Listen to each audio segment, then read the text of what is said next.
Councils are responsible for some of the most important things in people's everyday lives. They collect your bins, they run your local library, they look after most of the road network, they decide whether to get ground permission for new developments, and they own and maintain around 1/7 of all homes in London.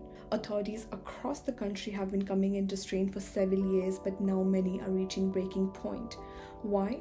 Well, a perfect storm of high inflation, an aging population, and a lack of long-term funding from the government have all come together to bring many authorities to the brink of bankruptcy, with some now tipping over the edge. Social care in this especially heavy cost, as the number of over 65 across the country have grown significantly, meaning there is an ever-growing number of people in the UK in need of daily care, whether that's help getting dressed in the morning or cooking meals. Then there's the fact that more and more families are being pushed into homelessness by the soaring cost of living.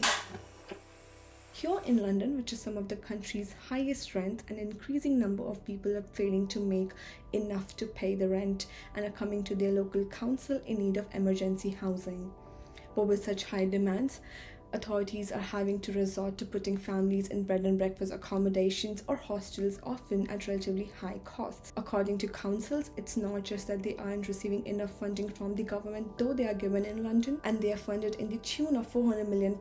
It's the fact that the funding is given out on such a short-term basis with the horizon of just 1 year at a time. This will be the 6th year in a row in which government funding has only been set out for 1 year.